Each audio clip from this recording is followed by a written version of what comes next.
suka panjang bisa sampai jam 8 malam Pak ya. Sebenarnya nggak penting Pak, materi itu ada di sini semuanya Pak. Ini cuma alat bantu saja buat saya. Materi itu bukan konten kalau buat saya Pak. Konten itu ini. Kalau orang masih menganggap materi itu adalah konten, Pak, itu materi adalah raja. Orang harus menutup materi. Ya, ini penting nih Pak, ilmu dasar. Teknik berbicara. Nah, tadi kita sudah lakukan pemanasan. Tujuannya untuk apa? Sudah saya jelaskan secara verbal kepada Bapak Ibu semuanya. Sudah saya sampaikan bahwa sebenarnya kita berbicara dengan melakukan stretching ini, nah dia dapat melancarkan kesadaran dalam tubuh. Yang tadinya baru tidur masih masih mengeluarkan sesuatu karbon dioksida di tubuhnya, suplai oksigen dalam tubuh itu akan lebih lancar. Kemudian mencegah masalah pada persendian. Yang tadinya naik motor juga betul gitu. Ada kan orang naik motor kayak gitu kan ya. Nah itu saya yakin Pak, itu ada masalah persendian. Dan juga dengan melakukan pemanasan ini kita dapat mengkonfirmasi tubuh kita dalam kondisi yang siap saat kita berkendara. Nah selanjutnya Bapak Ibu, pengereman motor itu remnya ada berapa? Dua, depan dan belakang. Kalau kita naik motor pakai rem belakang aja, motornya berhenti. Berhenti. Tapi benar-benar nggak aman, betul nggak itu? Berhentinya nggak aman dan nggak stabil. Kalau pakai rem depan doang berhenti kan? Sama yang bawa otaknya juga bisa berhenti. Rem depan itu kan lebih matang daripada rem belakang. Oh bisa stopin, bahkan bisa terjungkal kalau pakai rem depan doang. Iya, kalau tangannya kuat, kalau tangannya nggak kuat, bos, ya semua jatuh. Nah, yang kita sarankan di sini ketika kita berkendara, saat melakukan pengereman dalam kondisi yang paling kita bisa pakai rem secara kombinasi. Menggunakan rem depan dan rem belakang itu secara bersamaan. Tekniknya bagaimana Bapak Ibu ketika kita ingin melakukan rem kombinasi? Yang pertama, tutup putaran gas dengan cara didorong. Makanya kita sarankan berkendaranya jangan jadi standby. Bahayanya seperti itu. Kalau kita kaget, jadi kita tarik. Nah, lebih baik jadi kita itu menggenggam-genggam pada di start kemudi atau di gas, pakai garis seperti ini. Supaya kita tutup gasnya itu lebih maksimal. Nggak ada gas tersisa. Lalu yang selanjutnya, tarik ke ke depan dan injak pedal rem belakang. Injak pedal rem belakangnya bukan pakai tunik. Ya, nanti banyak kan, pakai tunik begini. Dan nggak pakai motor tipe sport atau tipe bebek yang kayak kalau main kita macamnya begini, Pak. Itu tetap pakai 4 jari. Lalu yang ketiga, sebelum kendaraan berhenti atau pengerim cepat langsung tarik kopling. Jangan dulu mikirin nurunin gigi. Engine brake-nya nggak usah dipikirin. Pokoknya motornya bagaimana caranya? Semakin jaraknya kita ngerem itu semakin bagus, itu akan lebih aman. Tapi kalau jarak kita semakin pendek, pengeremannya itu semakin nggak aman dengan objek yang berada di depan kita. Nah itu jawaban soal fitness tadi ya Pak ya. 4, terakhir turunkan dengan kaki kiri. Kenapa nggak boleh kaki kanan? Hah? Kenapa berhasil? Nggak boleh kaki kanan? Rem. Hah? Injek rem. Apa yang injek rem? Lebih tepatnya apa lagi? Seimbangan. Karena lalu lintas safety, karena lalu lintas kita ada di sisi sebelah makanya kita aman turun pakai kaki kiri. Setelah kaki kiri turun, ada satu hal lagi yang kita lakukan Pak. Nah kalau orang muslim saya kan di sekitar gitu kan, ya namanya bocah Pak dari muslim layangan, yang layangan kecil nggak tengok kiri kanan ya. Tapi buat orang yang suka main ke taman safari gitu kan, jenis hewan kaki pasti keluar semua Pak. Kata-kata yang keluar semua gitu kan. Karena jangan seperti itu Pak. Banyak orang nabrak, banyak orang celaka itu gara-gara dia salah dalam pengoperasian. Coba lakukan ini, tapi jangan lakukan di luar tes semua Pak. Bahaya, Bapak itu jadi korban Pak. Ditabrak pakai kendaraan di belakangnya, dengan gagal gitu ya. Jangan. Kemudian menikung. Nah ini seru menikung. Saya senang menikung. Karena paling tinggi. Nih nggak laki nggak cowok semuanya senang menikung Pak sekarang Pak. Ya nanti Pak. Nanti kita bahas pertanyaan. Kalau saya materi pertanyaan nanti 4 jam. Nanti ada sekian Pak. Yang dicatat dulu aja pertanyaan di sebelah kan. Limit terbaik. Nah, limit terbaik itu apa? Limit terbaik adalah teknik menikung yang kita lakukan ketika kita menikung dalam menggunakan motor konvensional, motor yang diproduksi secara massal. Tidak perlu kita nikungnya yang aneh-aneh Pak ya. Nah, teknik menikung sendiri dipengaruhi oleh 2 gaya. Yang pertama itu gaya gravitasi dan kedua gaya sentrifugal. Dari kedua gaya inilah akan menimbulkan gaya yang namanya gaya sentripetal. Tahu nggak gaya sentripetal itu Pak? Nah, itu ya. Jadi sentrifugal itu adalah gaya buangnya dari hasil. Contohnya, saat kita naik mobil, ya duduk di mobil sebagai penumpang, biasanya sopir jangan depan, biasanya penumpang yang kena gaya itu. Ketika mobil itu belok ke kanan, maka tubuh kita akan buang ke kiri, belok kiri buang ke kanan gitu ya. Nah itu contohnya. Di motor pun sama, ada gaya seperti itu. Nah kemudian ya, ketiga gaya ini berbeda-beda. Ketika kita menikung, jangan kita ya, soalnya kita nggak pernah melakukan seperti ini. Contohnya pembalap menikung itu dengan kecepatan tinggi. Berarti kan gaya sentripetalnya kan besar ya, maka dia menggunakan gaya nikungnya. Kalau pembalap motor terus kecepatannya nggak seperti pembalap MotoGP, dia pakai gaya lift off. Lift ini itu kenapa dia lebih lembut supaya gaya gravitasinya sama dengan gaya safety belt, sehingga gravitasi dan belt sama dengan nol. Kalau ini, kenapa dia badannya menjauh dari gravitasi? Karena kecepatannya rendah, sehingga gaya gravitasinya lebih besar. Jadi dia gaya sentrifugal dan gravitasi sama dengan nol. Momentumnya dapat sampai itu, gitu ya. Kalau ini ada sekolahnya dapat chance, gitu, lingkungan bagus. Nah, kalau Pak Kusnadi ini kok model seperti ini, apa cocok Pak? Motornya cuma jalan 40 ala-ala gitu. Dan ini kok ya, pakainya lebih terbaik. Nah, pakai gaya lebih terbaik. Oke, Pak ya, kelihatan sini ya. Ketika menikung ada tiga gaya, buat kita komunitasnya. Jadi kalau nikung dengan kecepatan sedang, motor yang juga pakai motor konvensional, standar pabrik, nikungnya nggak usah pakai alat-alat karena sudah banyak di video-video, apalagi zaman sekarang kan kemudian kalau bilang, ada video gaya kali dia tapes gitu ya, nikung semua cuma 30-40 gitu ya. Lihat seorang kali enak banget lah pakai motor gede, nikung kayak gitu ya. Momentumnya dapat, ya momentumnya terdapat, motor itu muter terus, jadi motor itu nggak jatuh. Ini bagus video. Tahun depan dia tidak buat. Oh ya, yang enggak itu. Motor itu kan ada saya udah juga Pak. Nah, jadi traksi kita lebih kecil ketika kendaraan berdiri 30 horsepower, makanya badannya lebih condong ke titik gravitasi karena speednya tinggi. Beda halnya dengan speed roda, dia akan menjauh dari titik gravitasi. Tapi kalau orang naik motor kecepatannya rendah, sampai lagi mungkin makanya terjadi seperti ini.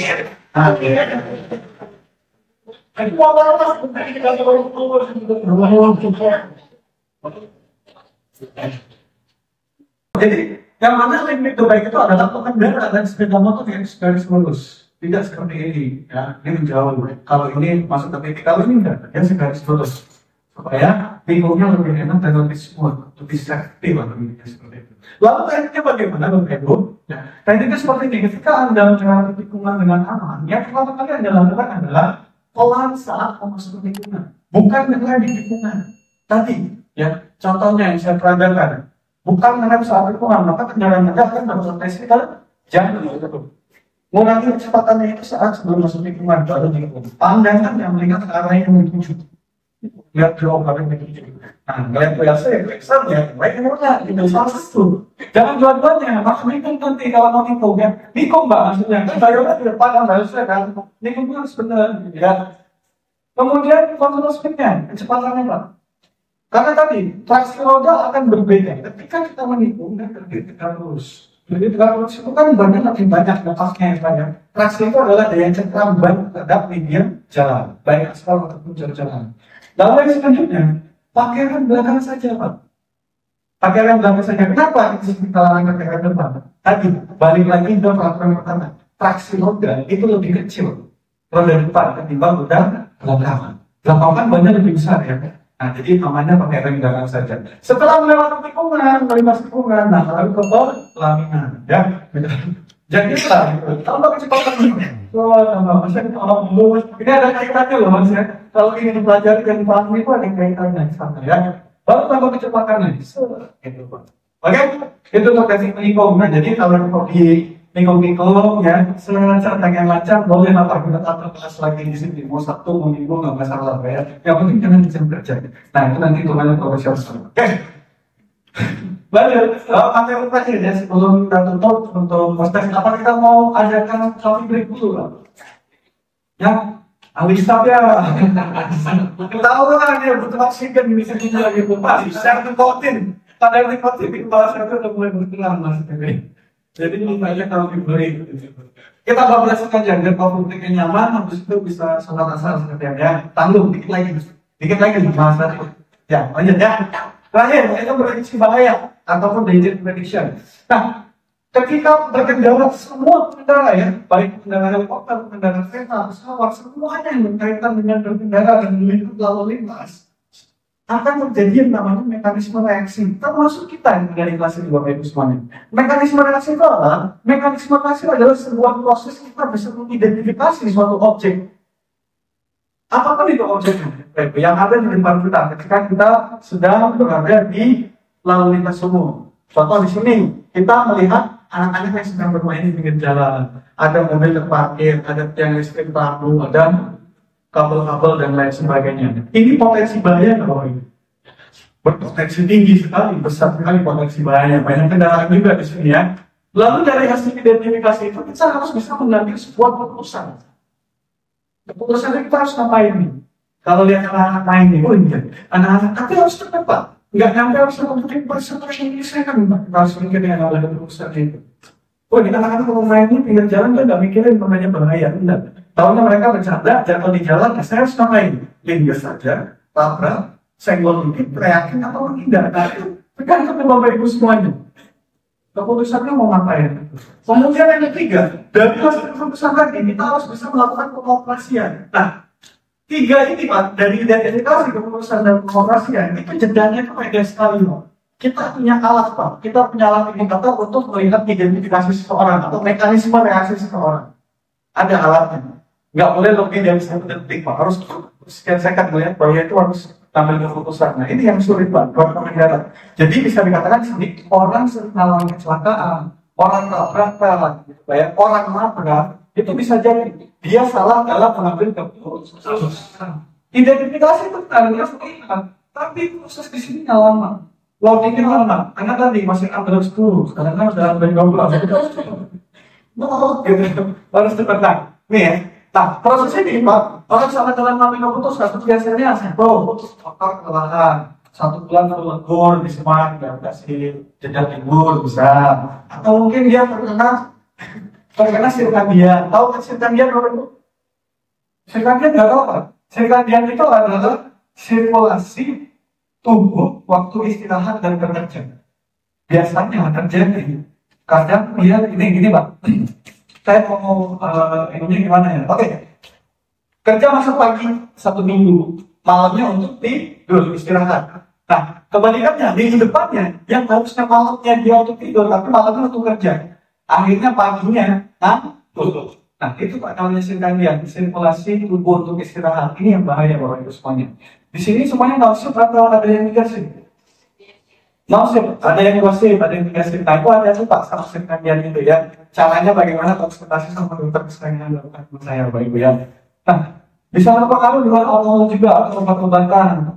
Kondisi fisiknya lagi nggak baik, karena masih dalam masa recovery, jadi harus konsumsi obat, masa naik motor bahaya Bapak Ibu. Ya. Pengalaman berkendaranya yang masih baru, lalu kondisi emosinya yang labil. Kondisi emosi labil itu begini, saat mau berangkat gitu, oh iya tempat bunyi gitu kan, atau ada masalah di kerjaan, musuh berfisik langsung. Wah, jadi banyak pikiran di jalan. Nanti Pak, yang mau latihan Pak. Jadi saat berkendara, lepaskan semua Pak. Bukan pakaian yang dilepaskan, tapi beban-beban pikirannya lepaskan. Di jalan itu adalah kita sampai ke tempat tujuan selamat. Datang ke tempat tujuan selamat, pulang itu harus selamat. Itu yang paling penting Pak. Nomor 1 itu ya Pak ya. Setuju ya Pak ya? Benar ya. Selanjutnya Bapak Ibu semuanya. Ini adalah sebuah contoh mekanisme reaksi yang kita lakukan tadi. Mekanisme reaksi. Ada proses mekanisme reaksi di sana. Dengan melihat kode kuning itu Bapak Ibu mulai melawan. Mulai cermin. Wah, 3 itu supaya bagus nilainya ya. Nah, tadi kan kita udah bahas Bapak Ibu ya.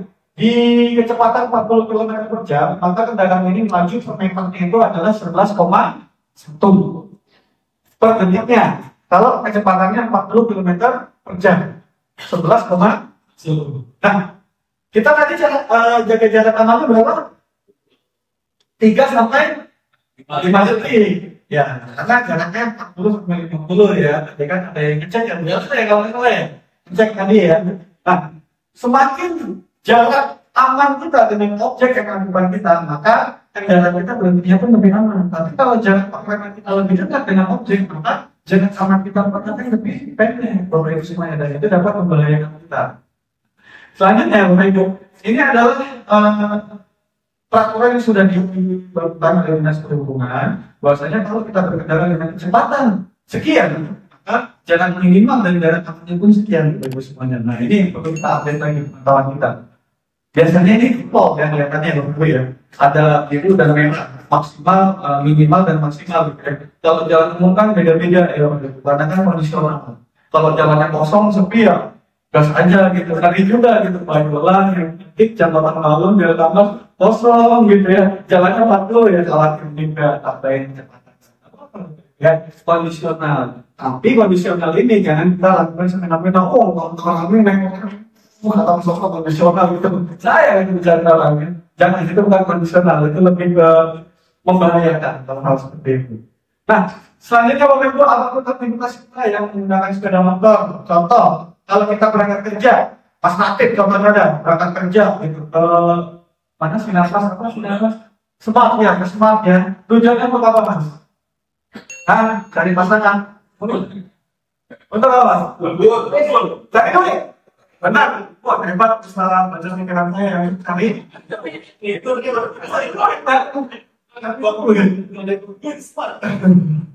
Gak jadi buat duit ya. Untuk cari rezeki ya, kalau kata Pak Tom itu saya kasih sedikit untuk bantu saya kalau beli itu ya Pak Tom ya. Kamu ini kan masih kuliah, masih sekolah, Bapak yang masih lanjut S2 naik motor untuk cari ilmu dan cari-cari lainnya. Namun cari-cari ini kalau kita dapatkan sebelum kita cari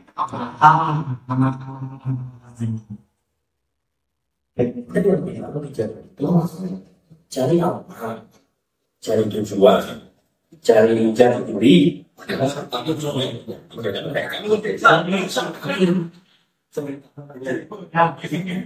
Sebenarnya di jalan itu kita harusnya cari aman, keselamatan. Hal ini berharga dalam hidup dan bagi kita penting. Pakai jaket dan helm. Cari aman. Yang dipakai sama masnya yang cewek gitu doang ya. Mau Mas nomornya Mas. Itu terlalu kita. Nah, itu dia tadi bicara Mas. Ada video berikutnya nih, video terkait catatan selanjutnya. Nanti kita akan saya carikan semuanya ya. Nah, ini adalah salah satu wujud nyata roda yang kepada konsumennya. Jadi ini perlu saya sampaikan juga kepada semuanya. Ketika kita beli motor Honda, bukan hanya melihat bapak salesnya yang cantik-cantik pakai Honda itu bagus saja, bukan. Dengan kita mengenai begitu kita macam-macam dan melakukan suatu ekspektasi luar biasa, ya. Tapi suatu bentuk kebanggaan kami kepada konsumen kami sepeda motor Honda tentunya kami mengirimkan 9 SKC namanya. Ya, bukan sekitar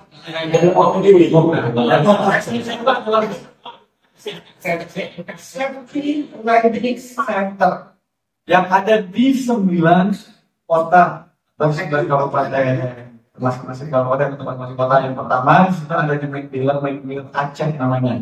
Di sana Aceh itu ada Pekanbaru Aceh, ada Gadasing, kemudian di Medan juga ada, di Jambi ada, untuk di Pulau Jawa itu paling ujung ada di Banten, kemudian ada di Tangerang. Lalu ada di Yogyakarta, nah ini Yogyakarta, di ujung timur sana, di Jawa Timur itu ada di Sidoarjo, Pak. Ada orang Jawa Timur, Pak, ini. Kemarin saya habis event, Pak, Surabaya Malam. Ya. Kalau di Bromo juga, Bapak nasi Bromo, jadi nggak tahu ya. Nah, di tahun 2018 ya, dibangunlah suatu pusat pelatihan berkendara terbesar se-Asia Tenggara, ya, tempat kita duduk sekarang, tempat kita menimba ilmu, tempat kita mencari experience berkendara yang lebih baik lagi, yaitu di AMS dari Park di sini tempatnya ya. Lokasinya sudah kita tahu di sini. Oke, Bapak-Ibu semuanya, terakhir pesan saya nih, jadi pengajar ini sebagai kebiasaan kita ketika kita melakukan suatu aktivitas apapun itu aktivitasnya. Contohnya sekarang di cari aman. Sambil kalau untuk minum, siapa tahu haus atau minum gitu kan. Cari aman, apalagi nih, jalan kaki pakai sendal, cari aman. Dan lain sebagainya, semuanya atas dasar cari aman, Bapak-Ibu semuanya. Sebenarnya itu bukan cari makan ya, atau bukan cari aman, Bapak-Ibu, cari aman. Lalu cari aman ini atas dosa segala-galanya Bapak Ibu yang sekaligus doa. Nah itu bismillah lebih penting ya. Nah terakhir Bapak Ibu yang saja yang dapat saya sampaikan untuk training kelas hari ini. Selanjutnya nanti kita akan adakan post-test sama kayak tes tadi soalnya. Cuma akan melihat perbedaannya saja nanti untuk secara waktu jawabnya lebih cepat terus lagi.